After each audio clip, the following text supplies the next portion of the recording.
Bonjour, cette semaine dans lecambréisien.tv, nous parlons sport et plus précisément hockey avec la fin d'une époque, la fin d'une présidence. 30 ans qu'Éric Villain était président du Cambrai Hockey Club.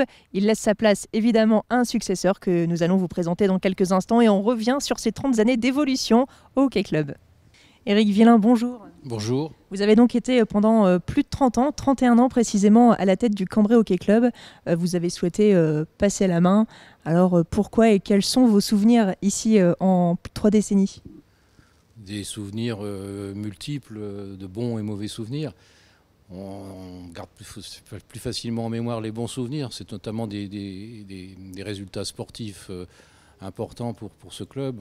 Lorsque les équipes féminines ou masculines ont été championnes de France, notamment de hockey en salle, lorsque nous avons participé à des championnats d'Europe, c'est des moments sportifs extrêmement importants, extrêmement, je dirais, c'est tout un club qui vit ces moments-là. Et voilà, pour moi, ce sont des grands souvenirs sportifs.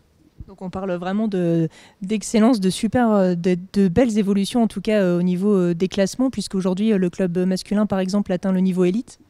Oui, on est en National 1, mais on est premier de National 1 au moment où je vous parle. Donc, ce qui veut dire qu'on a en ligne de mire l'accession en élite. Bon, ce qui est important, je crois, à souligner pendant ces 30 années, c'est que nous sommes quasiment toujours, peut-être une exception près, une année ou deux, on est toujours resté au plus haut niveau.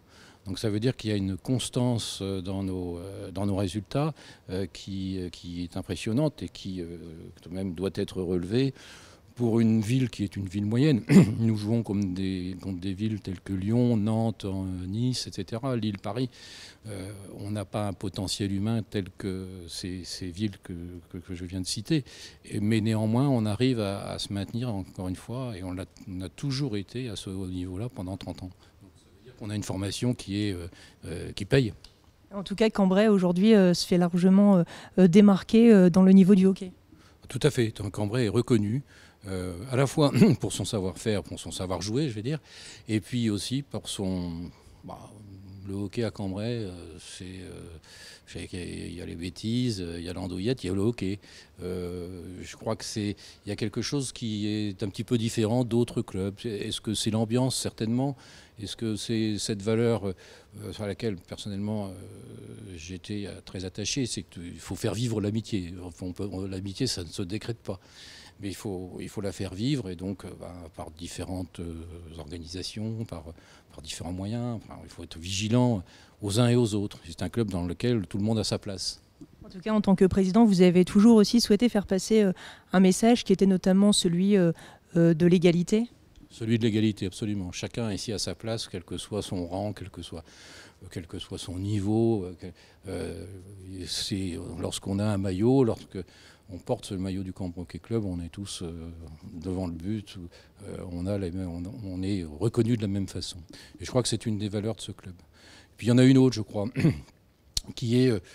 Vous savez, moi, si j'ai un petit peu de volonté dans ma vie, je crois que je peux pouvoir le dire assez modestement, c'est grâce à mon éducation, bien sûr, mais c'est grâce aussi à ce que j'ai pu rencontrer ici, ce qu'on m'a appris certains joueurs avec lesquels j'ai pu faire des championnats importants. Je pense à Richard Daudrieux, je pense à Jean-Luc Deloy, des joueurs, Pierre Lefebvre, des joueurs pour lesquels un match n'était jamais fini. On perdait 5-0 à Lyon, à 3 minutes de la fin. Ces joueurs-là nous disaient « Allez, c'est pas fini les gars, on continue. On va y aller ». Ça veut dire que, effectivement, il fallait, même si on perdait, il fallait défendre le maillot, il fallait défendre le Cambrai Hockey Club, quelles que soient les circonstances. Et c'est vraiment une école de volonté qui, à mon avis, perdure dans ce club. Et justement, vous parlez de Jean-Luc Deloy, nous sommes ici au stade Jean-Luc Deloy, et justement en 30 ans, il y a aussi une belle évolution au niveau de l'infrastructure. Tout à fait. Ce stade qui porte son nom de manière tout à fait légitime, parce que je crois que le Cambrai Hockey Club ne serait pas ce qu'il est s'il n'avait pas eu la chance d'avoir dans ses rangs un homme comme Jean-Luc Deloy qui a porté le Cambrai Hockey Club pendant des années et des années. Vous savez, moi, si j'ai duré longtemps comme président, c'est parce que j'avais à côté de moi Jean-Luc Deloy. D'abord parce que c'était un ami, et donc c'est plus facile de faire les choses avec un ami, un grand ami, mais aussi parce que c'était un homme qui portait le hockey, quoi, qui connaissait le hockey par cœur. C'était un passionné. Et si nous sommes arrivés à garder ce haut niveau, c'est grâce à lui. Si nous sommes arrivés à nous faire entendre, c'est grâce à lui. Si nous sommes reconnus à la Fédération française, à la Fédération européenne, c'est grâce à lui. Donc on travaille toujours dans cet esprit et avec ce qu'il nous a appris. Enfin, on a toujours, bien évidemment, tout ce qu'il nous a appris en mémoire et on continue à le mettre en œuvre. Bon, alors on imagine qu'en 30 ans, vous avez plein de souvenirs. S'il y en avait quelques-uns à tirer, à faire ressortir, ce seraient lesquels ? C'est des souvenirs. Moi, j'ai un très grand souvenir d'un très grand moment sportif lorsque les deux équipes masculines et féminines ont été le même jour, dans la même salle, à Douai, championne de France élite. Le président d'un club doublement champion de France. J'ai grandi de 35 cm ce jour-là, quoi. On disait, mais c'est lui le président du club qui a ces deux titres. C'est une performance sportive, je crois, qui est inégalée d'ailleurs. À mon avis, pas un club français ne peut justifier d'avoir eu la même année ces deux équipes championnes de France. Donc sur le plan sportif, c'est ça.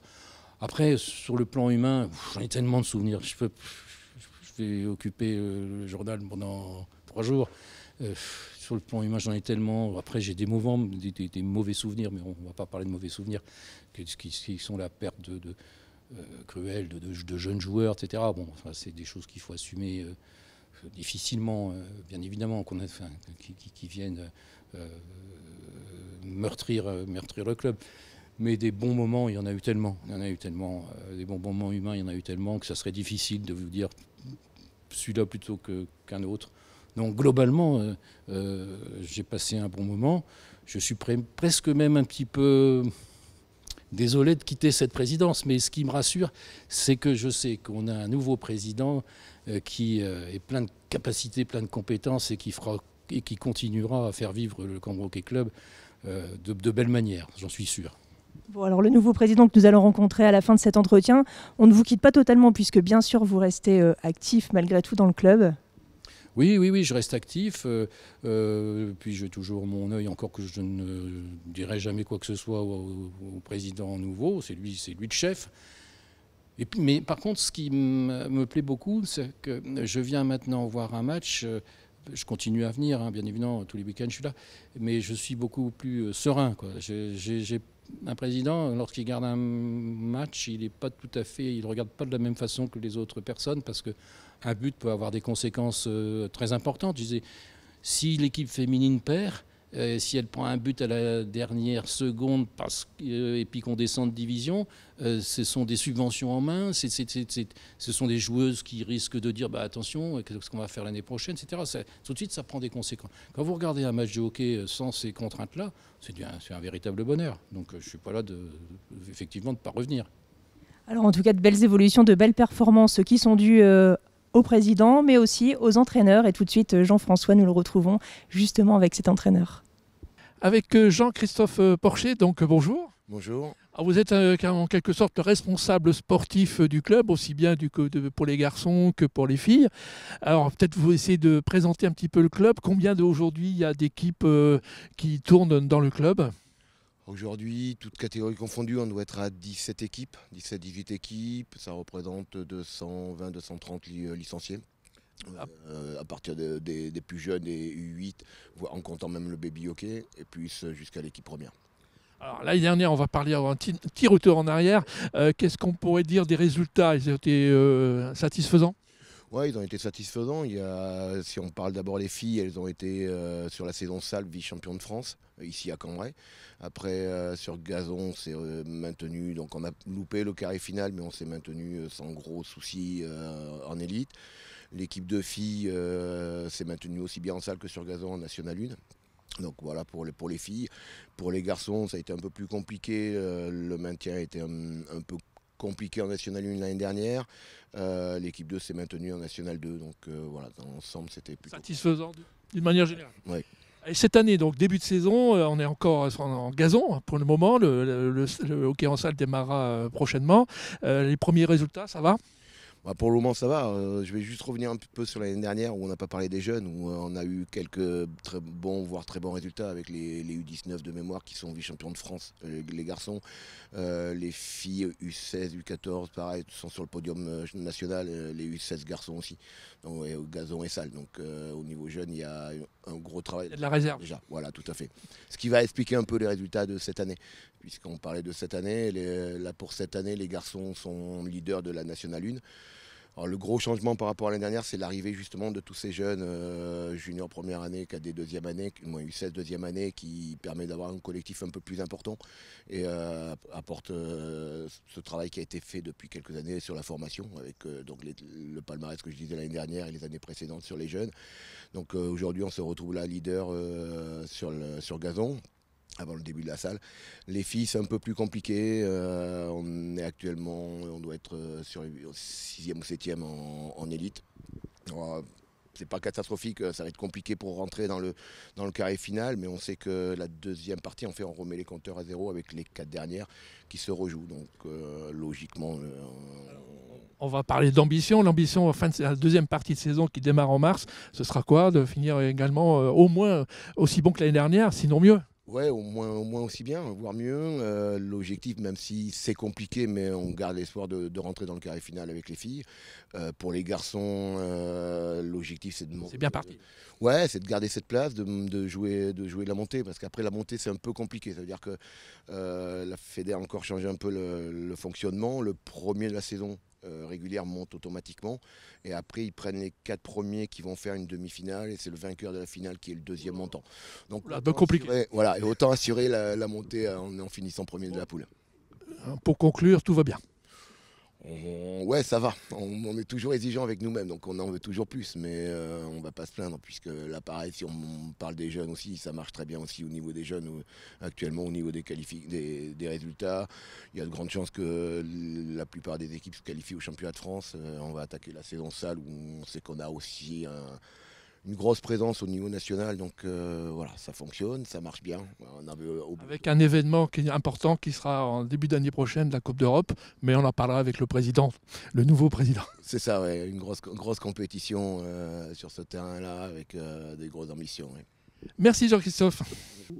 Alors à la tête de ce club à présent, Jean-Christophe Plaisant, bonjour. Bonjour. Vous avez donc été élu le nouveau président du Cambrai Hockey Club en juin dernier. Tout à fait. Alors quels sont vos objectifs, dans quel état d'esprit est-ce que vous arrivez ici? En tout cas, vous n'êtes pas un inconnu du club. Non, tout à fait. Je suis arrivé au club en 2013, suite à la demande d'Éric Villain et de François Viard, et où à l'époque, ils m'ont demandé de prendre la direction sportive du club. Donc c'est une chose que j'ai faite, mais avec un projet. Je ne suis pas arrivé comme ça, les mains dans les poches, et sans idée et sans méthode. Et donc la politique qu'on a mis en place, c'est une politique de jeunes, hein, de travailler beaucoup plus avec nos jeunes et nos joueurs, plutôt qu'avec des joueurs extérieurs, ce qui était le cas pour les équipes féminines et masculines à l'époque. Et il s'avère que depuis 5 ans, la méthode a été bonne, la piste était la bonne, étant donné les résultats qu'on a aujourd'hui, aussi bien chez notre équipe garçon, qui est aujourd'hui leader du championnat de N1, et chez les filles qui sont aujourd'hui 7e, je crois, et qui est une équipe très prometteuse, parce que c'est une équipe très très jeune, avec nos propres joueuses, qui demande encore un peu d'expérience, mais je pense que dans les années à venir, on sera de nouveau dans la tête du championnat, que ce soit d'un côté ou de l'autre, parce que les garçons ont l'opportunité cette année maintenant de pouvoir accéder en élite, et on fera ce qu'il faut pour qu'ils puissent y arriver, parce que c'est vraiment la super nouvelle. Et ça a été le résultat d'un travail où on a mitigé nos jeunes et quelques anciens de l'équipe. Et je dirais le mariage s'est très bien passé et la mayonnaise a très bien pris. Et c'est 2 bons collectifs où il y a vraiment une très bonne ambiance et où il y a même presque dans les équipes 3 générations. Et tout se passe très bien. Donc c'est très prometteur. Après, L'avenir du club, évidemment, on va continuer sur la lancée. Mon objectif, c'est d'augmenter le nombre de licenciés chez les petits, chez les U8, les U10, les U12, parce que c'est le réservoir. C'est eux qui... Il faut savoir qu'aujourd'hui, moi, quand je suis arrivé au club il y a 5 ans, certains joueurs de l'équipe première étaient U12 quand je suis arrivé. Donc voilà, ça montre que nos U12 d'aujourd'hui, dans 5 ou 6 ans, seront nos joueurs de l'équipe première. Donc on continue à travailler dans ce sens-là et l'objectif est de doubler nos effectifs de jeunes par catégorie. Donc là, pour l'instant, on est arrivé jusqu'au U12 et l'année prochaine, on aura 2 équipes U14 chez les garçons et une équipe U14 chez les filles. Ce qui est quand même relativement rare, malheureusement, en France, parce que beaucoup de clubs peinent. On est quand même malgré tout un sport méconnu et ça demande beaucoup plus de travail pour nous aujourd'hui pour recruter de jeunes enfants et de joueurs parce qu'on n'est pas médiatisé et on espère que l'équipe de France qui part en Coupe du Monde à la fin du mois fera une belle performance pour qu'on puisse être un peu plus médiatisé en France. Alors ici, il va falloir aussi garder un bel esprit d'équipe pour organiser un événement majeur qui aura lieu en juillet prochain. Et tout à fait. La Fédération européenne nous a donné la chance de nous donner l'organisation du championnat d'Europe 2e niveau hommes qui aura lieu du 28 juillet au 3 août 2019. C'est pour nous une opportunité de pouvoir faire découvrir le hockey sur Cambrai, un peu plus qu'on ne le fait jusqu'à maintenant. Et puis, c'est la preuve que les autorités fédérales et européennes ont confiance en notre club. Parce que c'est vraiment une grosse organisation. Ça va durer presque 10 jours et c'est vraiment un gros travail. Et bon, là, encore une fois, c'est un mariage des anciens et des jeunes qui vont constituer une équipe, notamment Gérard Détré qui va prendre la direction de ce tournoi avec Richard Dedrieux, qui sont des anciens, avec plein de jeunes autour qui vont apporter un petit peu leur idée nouvelle et à tout ça, quoi. Donc on est impatient que ça arrive vite. Eh ben, ça va arriver vite, en tout cas, cette belle compétition dans un esprit aussi bien sportif finalement que familial et convivial également. Merci beaucoup Jean-Christophe pour ces explications. C'est terminé pour ce mag spécial dédié au hockey. On se retrouve la semaine prochaine. À l'agenda de cette semaine, un concert en l'abbaye de Vaucelles le 11 novembre prochain à 15h30. Le concert de la délivrance vous permettra d'apprécier la messe composée en 1919 par Théodore Dubois afin de commémorer la fin de la Première Guerre mondiale. Le chœur régional des Hauts-de-France et son orchestre seront accompagnés par Robert Getchel, ténor, Alain Buet, baryton et la Grande Écurie et la Chambre du Roi. Autre concert avec Thibaut, un Cambrésien, professeur de chant du Conservatoire de Cambrai, qui nous chantera Ferrat et Hallyday avec la participation du groupe Arpège.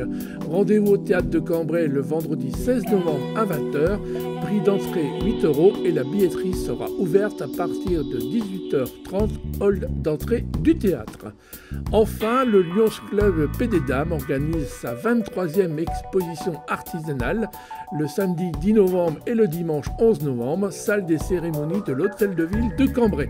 Vente d'objets variés en bois, porcelaine, bijoux, broderie, peinture, afin d'offrir aux enfants du Cambrésis de milieux défavorisés une semaine de vacances sur la Côte d'Opale.